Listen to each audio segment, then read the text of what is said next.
আসসালামু আলাইকুম। অনেক সময় আমাদের কম্পিউটারে যখন আমরা পেন ড্রাইভ লাগাই বা পেন ড্রাইভ যখন ইনসার্ট করি ইউএসবি এ এর মাধ্যমে, তখন পেন ড্রাইভটা শো করে না। আমি যদি আপনাদেরকে কম্পিউটার স্ক্রিনে গিয়ে একটু দেখাই, আমি আমার কম্পিউটার স্ক্রিনে চলে আসলাম। এখন দেখতে পাচ্ছেন এই মুহূর্তে আমি একটা পেন ড্রাইভ ইনসার্ট করেছি। এই যে দেখতে পাচ্ছেন এটা কিন্তু কি হলো, শো করলো। সো বন্ধুরা, এই যে দেখতে পাচ্ছেন আমার পেন ড্রাইভ কিন্তু এখানে কি হলো, শো করলো। কিন্তু অনেক সময় কিন্তু পেন ড্রাইভ শো করে না। যদি আপনার এখানে পেন ড্রাইভ শো না করে, তাহলে আপনি আসলে কি করবেন, সেই সমাধানটা কিন্তু আজকের ভিডিওতে আপনাদেরকে আমি দিব। বন্ধুরা, যদি এরকম হয় যে পেন ড্রাইভটা আপনার এখানে শো করছে না, তাহলে আপনি সেই সমস্যাটা কিভাবে সমাধান করবেন, চলুন সেটা দেখে নিই। প্রথমে হচ্ছে আপনি চলে যাবেন হচ্ছে ডিভাইস ম্যানেজমেন্টে। সেটার জন্য আপনাকে যেটা করতে হবে, প্রথমে আপনি চলে যাবেন হচ্ছে আপনার দিস পিসিতে। আমি এটা করে নিচ্ছি, মিনিমাইজ করে নিচ্ছি। দিস পিসিতে আপনি রাইট বাটনে ক্লিক করবেন। দিস পিসিতে রাইট বাটনে ক্লিক করার পরে আপনি এখানে ম্যানেজে ক্লিক করবেন। ম্যানেজে ক্লিক করার পর এখানে দেখতে পাচ্ছেন যে ডিস্ক ম্যানেজমেন্ট নামে একটা লেখা আছে স্টোরেজের মধ্যে। এখানে আপনি একটা ক্লিক করবেন। এখানে ক্লিক করার পর এটা লোডিং হতে কিছু সময় নেবে, 10-15 সেকেন্ড সময় নিতে পারে। 10-15 সেকেন্ড পরেই দেখবেন যে আপনার এখানে আপনার যে ডিস্কগুলো আছে বা ডিস্কের যে পার্টিশনগুলো আছে সবগুলো আপনার এখানে এরকমভাবে শো করবে। এর মাঝখানে এই যে দেখতে পাচ্ছেন রিমুভাল, যে এইটা হচ্ছে আমার পেন ড্রাইভ।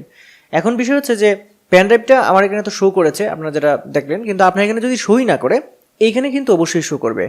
যদি এইখানেও শো না করে, তাহলে বুঝবেন আপনার পেন ড্রাইভটা নষ্ট হয়ে গেছে। এই হচ্ছে বিষয়। সো এইখানে আপনি যেটা করবেন, আপনি এখানে রাইট বাটনে ক্লিক করবেন। এখানে রাইট বাটনে ক্লিক করবেন। এখানে রাইট বাটনে ক্লিক করার পর এখানে change driver letter and paths, এটাতে একটা ক্লিক করতে হবে। এটাতে ক্লিক করার পর আপনি এখানে যেটা করবেন, এখানে অ্যাডে ক্লিক করবেন। অ্যাডে ক্লিক করে আপনি এখানে দেখতে পাচ্ছেন যে mount in the following MT NTFS folder. আপনি যেটা করবেন, আপনার এখানে এই উপরের যেটা আছে সেটা কিন্তু আপনার এখানে শো করা থাকবে। শো করা থাকলে আপনি এখানে যে লেটারটা আছে দেখতে পাচ্ছেন, এই লেটারটা আপনাকে চেঞ্জ করতে হবে। লেটারটা যেটা থাকে আপনি একটা অন্য লেটার দিয়ে দিবেন, দিয়ে এখানে ওকেতে ক্লিক করবেন। তারপর এখানে আপনি ওকেতে ক্লিক করবেন এবং নিচে ওকেতে ক্লিক করে দিবেন। তাহলে কিন্তু আপনার এটা শো করবে। এটা হচ্ছে একটা পদ্ধতি। আরেকটা পদ্ধতি আছে, সেটাও চলুন দেখে নিই। সেটার জন্য আপনাকে যেটা করতে হবে, এখানে স্টার্টে ক্লিক করতে হবে। স্টার্টে ক্লিক করে এখানে আপনি ডিভাইস ম্যানেজার এটা আপনি লিখবেন। ডিভাইস ম্যানেজার লেখার সাথে সাথে এখানে ডিভাইস ম্যানেজারটা ওপেন হবে কন্ট্রোল প্যানেলের। এইটা আপনি ওপেন করে নেবেন। এটা ওপেন করে নেবেন এবং এটাতে আপনি যেটা করবেন, একদম নিচে চলে আসবেন। প্রথমে যেটা করবেন, নিচেরটা পরে প্রথমে যেটা করবেন, এখানে ভিউয়ে ক্লিক করবেন এবং এখানে শো হিডেন ডিভাইস এটাতে ক্লিক করবেন। এটাতে ক্লিক করলে আশা করি যে আপনার পেন ড্রাইভে যদি ছোটোখাটো কোনো প্রবলেম হয়, তাহলে কিন্তু সেটা সমাধান হয়ে যাবে।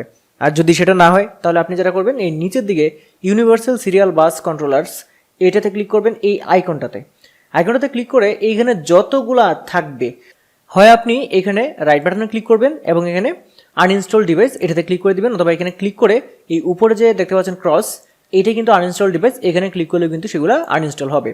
এগুলো সবগুলা এই ইউনিভার্সাল সিরিয়াল বাস কন্ট্রোলার্স যেগুলো আছে, এগুলোর মধ্যে যতগুলো এখানে থাকবে সবগুলোকে আপনি যেটা করবেন, এইটা আনইনস্টল করে দিবেন। আনইনস্টল করে দিয়ে আপনি যেটা করবেন, উপরের দিকে চলে যাবেন।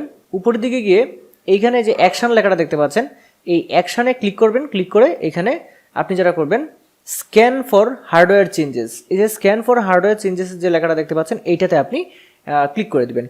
এটাতে ক্লিক করলে কিন্তু আপনার এখানে এই ছোটোখাটো যে পেন ড্রাইভ শো না হওয়ার যে প্রবলেমটা, সেটা যদি থেকে থাকে তাহলে কিন্তু সমাধান হয়ে যাবে। সো বন্ধুরা, আপনার যদি আপনার পেন ড্রাইভ আপনার কম্পিউটার অথবা ল্যাপটপে যদি শো না করে, তাহলে আশা করি এই দুইটা পদ্ধতির মাধ্যমে আপনারা সেই সমস্যাটা সমাধান করে ফেলতে পারবেন।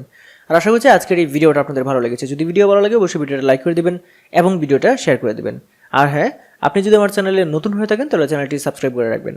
আজকে ভিডিও পর্যন্তই। সবাই ভালো থাকবেন। আল্লাহ হাফেজ।